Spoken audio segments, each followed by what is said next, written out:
प्रिय विद्यार्थियों, नमस्कार। शक्ति क्लासेज में आपका स्वागत है। सब लोग कैसे हैं? मेरा विश्वास है आप अच्छे होंगे। तो आज अपने कक्षा 9 के विद्यार्थियों के लिए जो अध्याय चल रहा था 1.3 उसके 5 से लेकर के 9 तक सवाल लेकर के आए हैं। और यदि अब तक आपने इस चैनल को सब्सक्राइब नहीं किया है तो सब्सक्राइब कर लीजिए, ताकि आपको कक्षाओं की जो वीडियो हैं वो नियमित मिलते रहें। तो चलिए शुरू करते हैं आज का कार्य।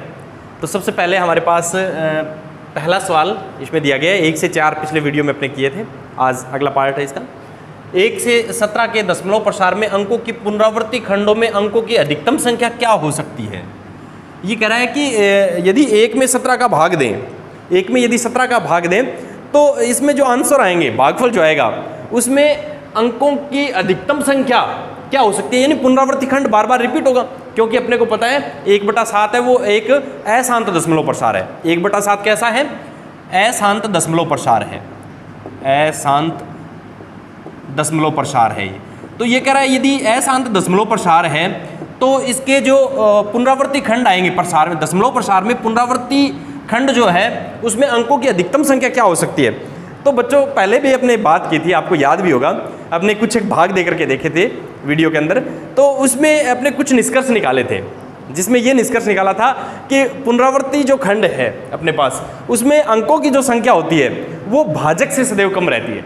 ये बात आपको याद होगी भी। जैसे अपने 6 का भाग दे रहे हैं सपोज कीजिए, तो अपने पुनरावृत्ति खंड है वो 6 से हमेशा कम रहेंगे अंकों की संख्या उसमें। जो भी पुनरावृत्ति खंड, जैसे अपने 3 का भाग देते हैं तो पुनरावृत्ति खंड है वो या तो 1 अंक का होगा और या 2 अंक का होगा। ये बात बच्चों अपने उस दिन की थी। तो आज फिर आपको अनुमान लग गया होगा कि 1 में यदि 17 का अपने भाग दें, 1 में 17 का यदि भाग दें तो पुनरावृत्ति खंड में अंकों की संख्या क्या हो सकती है। तो आप निश्चित रूप से आप कह सकते हैं कि 17 से कम होगी, 16 तक हो सकती है।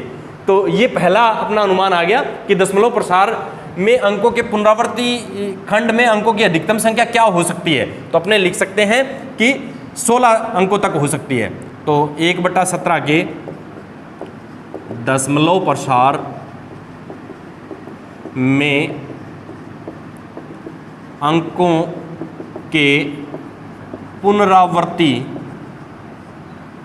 खंड में अंकों की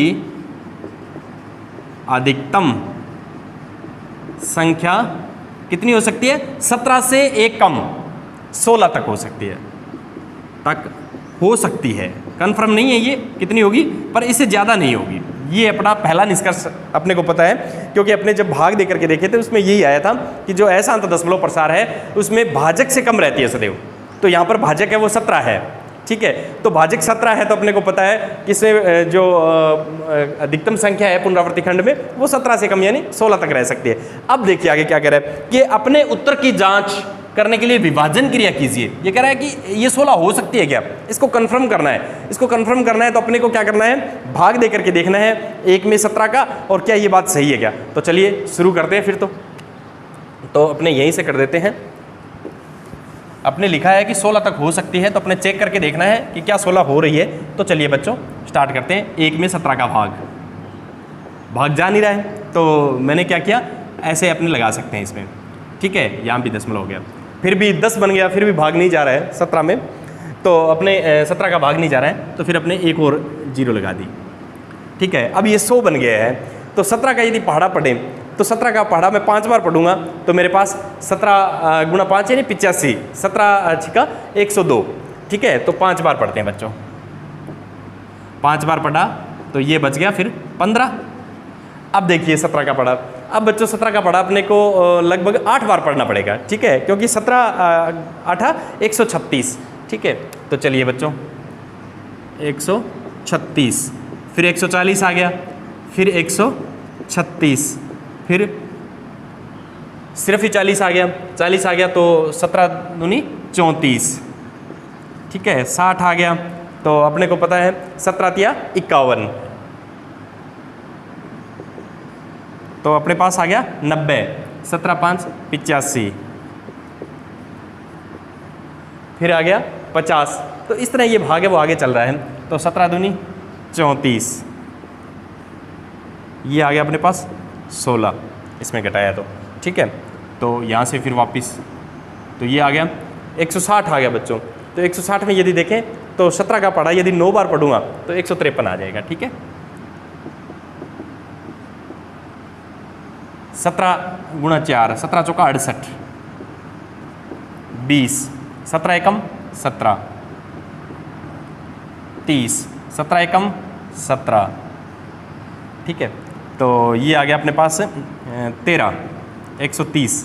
ठीक है बच्चों, इस तरह से भाग अपना वो आगे बढ़ रहा है। तो इसके बाद यदि अपने देखें तो 17 7 119, 17 छिकी 102, 17 चौका 68, यहाँ लिख देता हूँ चलो, 120। ठीक है बच्चों, अब यदि अपने देखें तो 17 7 119, 1 आ गया, फिर 0, फिर वापस 0 आ जाएगी 0। तो ये देखिए 100 बन गया, फिर यहीं पहुंच गए अपने वापस। तो कहने का मतलब यहाँ तक के बाद यदि इसको देखें तो वापस अपने जा रहे हैं। तो इतने अंकों की है वो पुनरावृत्ति हो रही है बच्चों। ये निष्कर्ष अपने पास निकल के आया कि इतने अंक है वो रिपीट हो रहे हैं, क्योंकि अब अपने देखें 100 वापस ये स्टेप बन गया भी। ये स्टेप जहाँ वापस बन रहा है, देखो एक बार 100 है, 150, 140, 40, 60, 90, 50, 160, 70, 20, 30, 130, 110, 80, 120 ये बन रहे हैं। ये यहाँ से रिपीट हो रहा है, यहाँ भी 100 था और यहाँ भी 100 है। इसका मतलब यहाँ से पुनरावर्ती खंड शुरू होगा बच्चों। ठीक है, तो अब अपने पास ये इसका निष्कर्ष आया है कि 1/17 को अपने ऐसे लिख सकते हैं। 1/17 को लिख सकते हैं बच्चों 0.05882 352। ठीक है, और 94117647 ये ऐसा दशमलव प्रसार है और इतने अंकों की इसमें पुनरावृत्ति हो रही है। ठीक है, अब अपनी जो मुख्य बात जो चल रही थी वो ये चल रही थी कि अपने कहा था कि इसमें 16 तक के अंक हो सकते हैं। तो ये चेक कर रहे हैं क्या 16 से ज़्यादा अंक तो नहीं हो गए। चलिए फिर तो देखें इसको। तो ये देखिए मेरे पास 3 3 6 3 9 और 3 12 12 और 4 16 पूरे ही 16 अंक है इसमें। तो अपने को पता है कि ठीक एक अंक है वो कम तक रह सकते हैं। तो अपने लिख सकते हैं कि इसमें पुनरावर्ती खंड में अंकों की संख्या है वो 16 ही प्राप्त हुई है। तो इस तरह से आपका ये सवाल पूरा होता है। समझ में भी आपको आया होगा। चलिए बढ़ते हैं अगले सवाल की तरफ।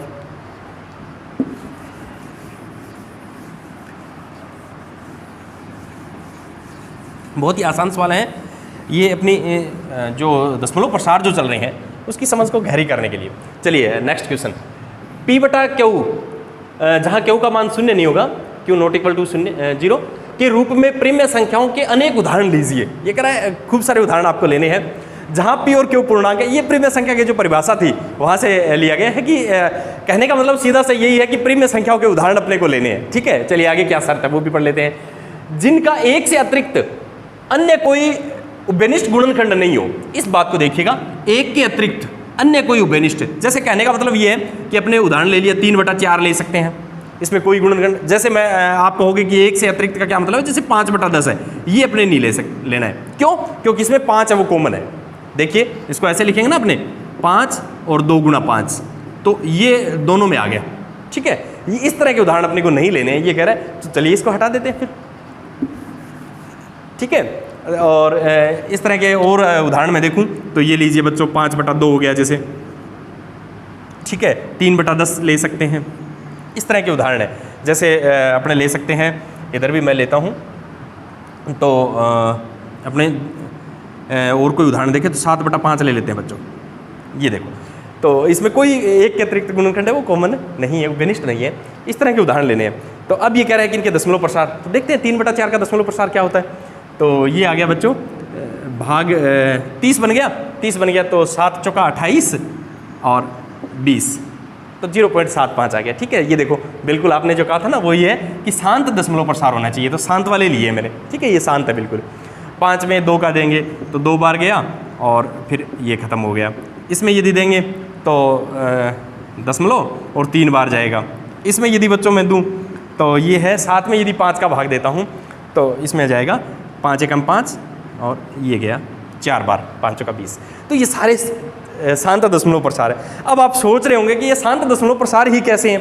अब देखिए मैं कुछ अन्य भी उदाहरण लेके देखता हूँ, फिर तो आपकी इस समस्या का समाधान भी हो जाएगा। जैसे मान लीजिए मैं 5/3 लेके देखता हूँ बच्चों, ठीक है। 5 में यदि 3 का देखेंगे तो आपको भी पता चल जाएगा। चलिए देखिए फिर तो,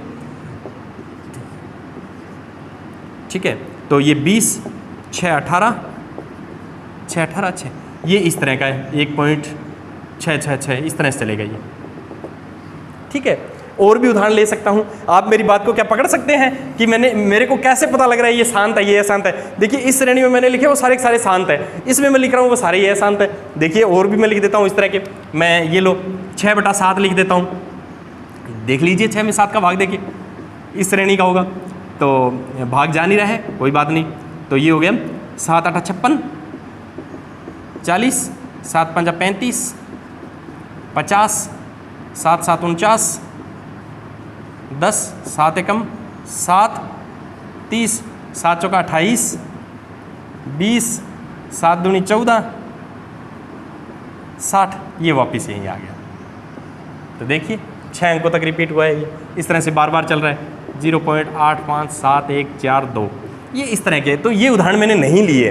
अब आप सोच रहे होंगे कि कैसे पता चलता है कि शांत है अशांत है। यही अपना मुख्य प्रश्न है, यही नीचे कहा गया है। क्या आप यह अनुमान लगा सकते हैं कि क्यू को कौन सा गुण अवश्य संतुष्ट करना चाहिए? कहने का मतलब शांत और अशांत की जो कहानी शुरू होती है ना, वो इस क्यू यानी जो हर है उस पर निर्भर करती है। ये मुख्य बात अपने को समझ में आनी चाहिए।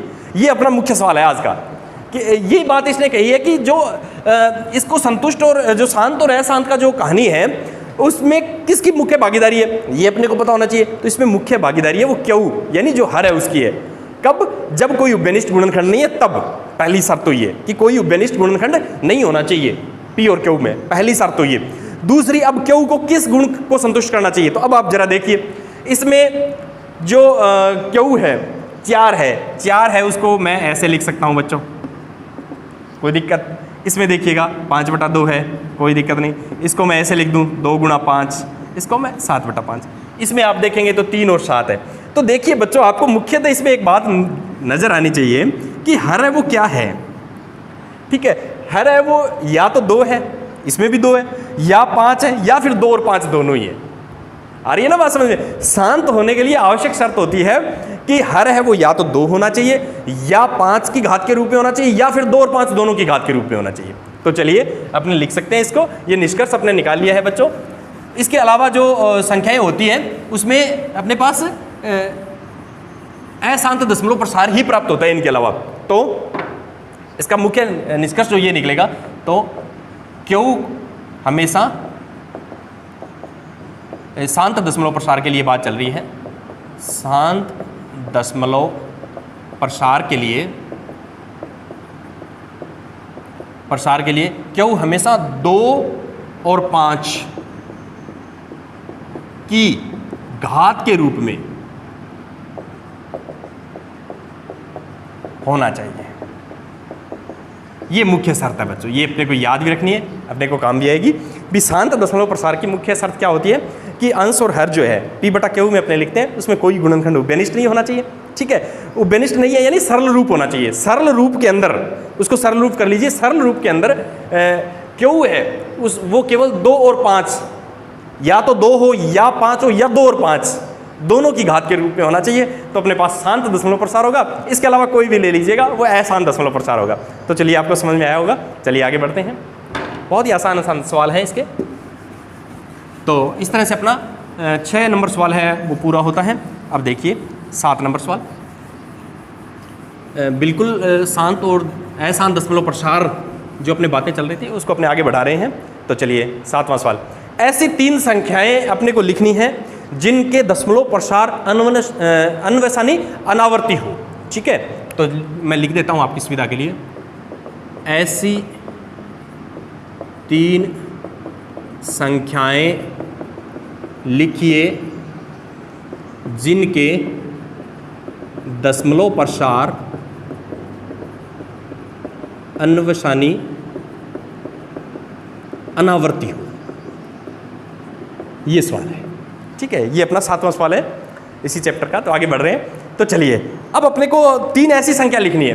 तो विद्यार्थियों इसमें थोड़ा सा ध्यान ये रखना है अपने को कि ऐसा दशमलव प्रसार अपने को बनाना है जिसकी आवर्ती जो अन्वसानी अनावर्ती हो, भी कोई खंड है वो रिपीट नहीं होना चाहिए, पुनरावर्ती नहीं होनी चाहिए।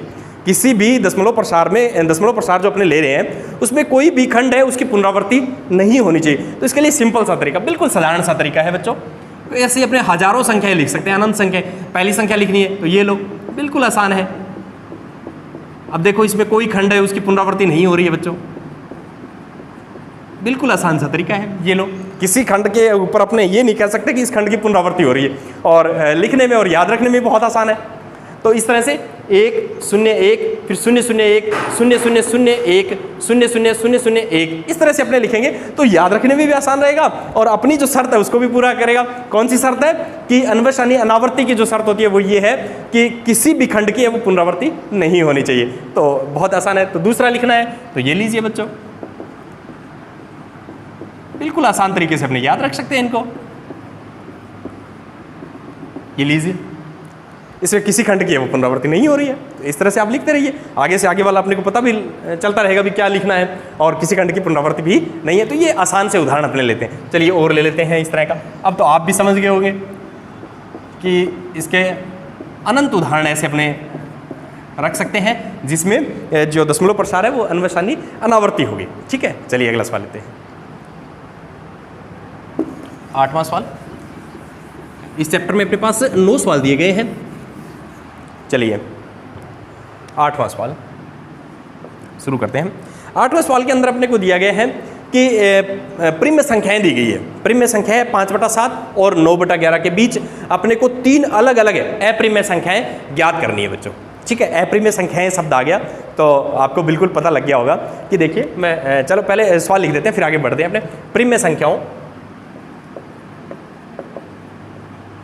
प्रिम्य संख्याओं, ठीक है, 2 संख्याएं आपको दी गई है। कौन कौन सी? 5/7 और 9/11। 5/7 और 9/11 के बीच अब ये 2 संख्याएं अपने को दी गई है। ये तो आपको पता लगा, ये तो प्रिम्य संख्या है। इनके बीच की 3 अलग अलग अप्रिम्य संख्याएं ज्ञात कीजिए। अप्रिम्य संख्याएं ज्ञात कीजिए, ये सवाल है बच्चों। तो देखिए सबसे पहले मैं आपको वही वास्तविक संख्याओं वाली जो थी कड़ी उस पर लेके चलता हूँ ताकि आपको थोड़ा सा रिपीट भी हो जाएगा। वास्तविक संख्याओं में 2 समूह अपने बनाए थे, 2 परिवार अपने कह सकते हैं बनाए थे। एक तो प्रिम्य संख्याओं का परिवार था, प्रिम्य संख्या, और एक था अप्रिम्य संख्या। ठीक है, अब बच्चों यदि अपने देखें तो प्रिम्य संख्या के दशमलव प्रसार की मैं बात करूं तो प्रिम्य संख्या के 2 तरह के दशमलव प्रसार थे। कौन कौन से थे? याद आ गया होगा आपको। ठीक है, तो एक तो था शांत दशमलव प्रसार,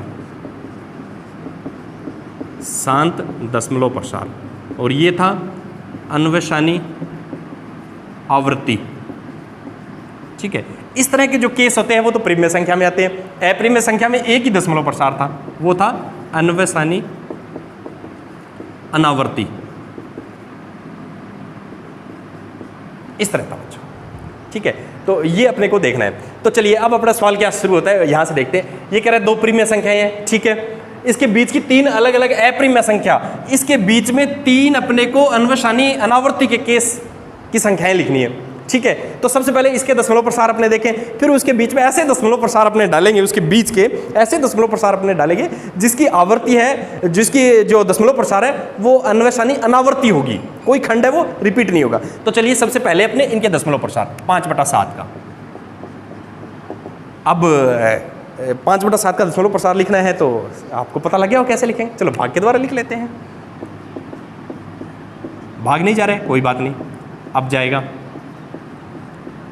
1 बार जा रहा है, 4 बार जा रहे हैं, और फिर 20। तो ये गया अपने पास है 7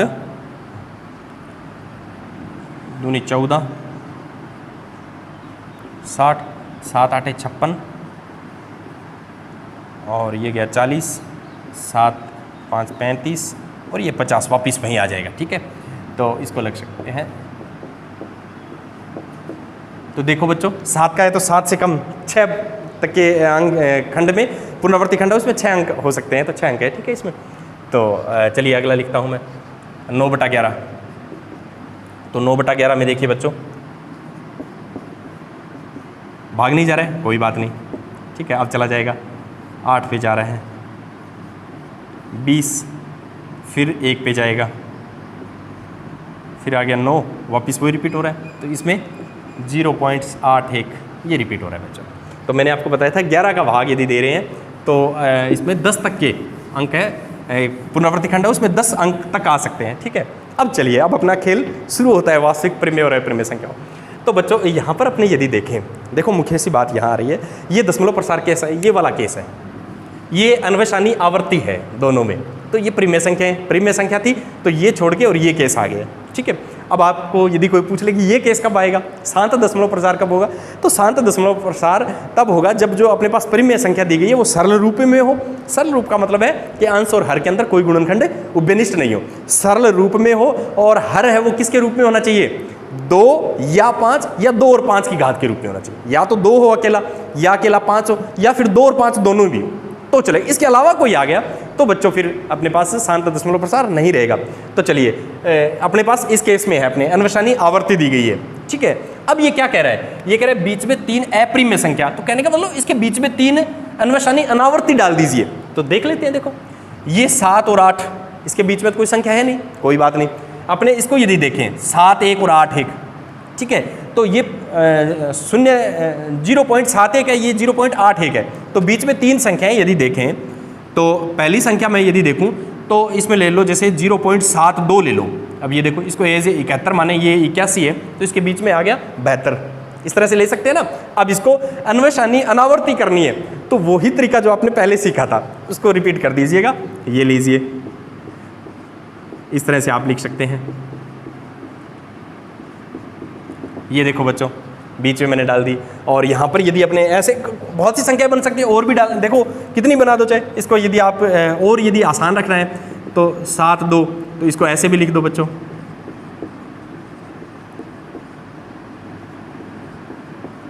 तो इस तरह की बहुत सी संख्या है जिसमें बस ध्यान सिर्फ ये रखना है कि किसी खंड की है वो पुनरावर्ती नहीं होनी चाहिए। दूसरी संख्या और डालनी है, कोई बात नहीं। 7 3 के यानी 71 और 81 के बीच में अपने देख रहे हैं, क्योंकि 7 और 8 आ रहा है, इसके बीच में है नहीं, तो एक अंक और मिला लिया मैंने, तो 73 है, तो इसमें यूँ लिख दो, ये लो। आपको याद रखने में भी आसानी होगी और सवाल भी बिल्कुल आसान हो जाएगा।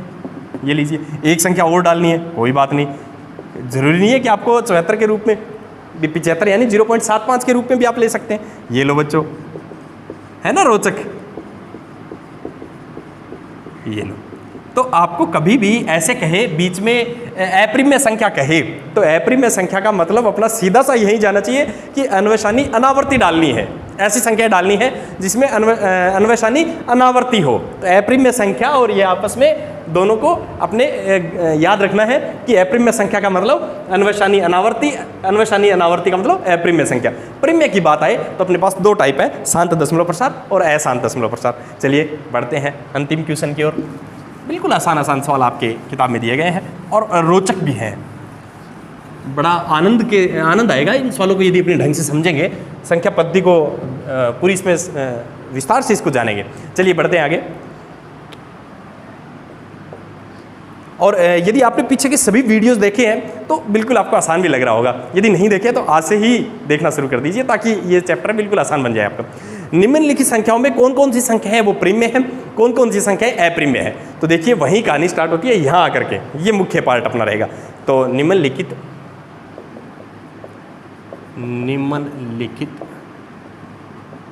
संख्याओं में कौन कौन सी संख्याएं परिमेय हैं तथा ये पूछ रहा है कौन कौन सी परिमेय है और कौन कौन सी अप्रिमेय है, ठीक है, तथा कौन सी अप्रिमेय है। ये अपना मुख्य सवाल है बच्चों, ठीक है।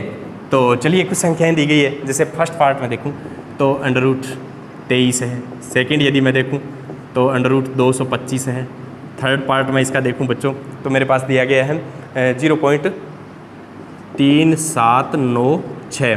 चौथा पार्ट यदि मैं देखूं बच्चों तो इसमें दिया गया है 7.478478 इस तरह से, ठीक है। और यदि मैं इसका पांचवा पार्ट देखूं बच्चों तो इसमें दिया गया है 110, फिर उसके बाद सॉरी अपने इस तरह से दिया गया है। ये है बच्चों जो आपका रोचक उदाहरण है प्रीमियर संख्याओं के रूप में आप लेते हैं, तो वही आ गया, तो आप समझ गए होंगे क्या। अब देखिए इनके दशमलव प्रसार यदि आप समझ जाएंगे तो बिल्कुल आपका यहाँ से अपना सवाल है वो ऊपर की ओर बढ़ेंगे। तो देखिए कितना आसान सवाल है, √23 है, ठीक है।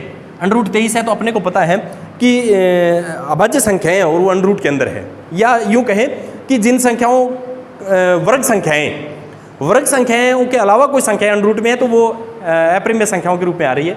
तो चलिए √23 अपने पास दिया गया है, तो ये हो गया बच्चों अपने पास अप्रिमेय संख्या, क्योंकि इसका जो दशमलव प्रसार यदि देखेंगे तो अन्वशानी अनावर्ती होगी, तो ये कैसी है, अप्रिमेय संख्या। अब 225 के बारे में यदि मैं 225 एक वर्ग संख्या है, 225 एक वर्ग संख्या है, तो 225 का मैं वर्गमूल ज्ञात कर सकता हूँ। ये तो यही तो कह रहा है 225 का वर्गमूल, तो इसका आंसर आ गया 15। 15 तो एक प्रीमिय संख्या है, अपने को पता है, तो ये तो एक निश्चित संख्या आ गई है, इसमें कोई दशमलव प्रसार का केस नहीं बचता है, तो ये प्रीमिय संख्या है, ठीक है। अब देखिए 0.3796 और आगे डैश नहीं है, इसका मतलब शांत दशमलव प्रसार है। कैसा दशमलव प्रसार है, शांत दशमलव प्रसार। तो बच्चों आप बता सकते हो शांत दशमलव प्रसार की संख्या कौन सी होती है। ये लो मैंने तो प्रसार लिख दिया, अब आंसर आप ही दीजिए। देखो इसमें शांत दशमलव प्रसार, तो शांत दशमलव प्रसार मतलब प्रीमिय संख्या, तो ये कौन सी संख्या है, प्रीमिय संख्या, प्रीमिय संख्या।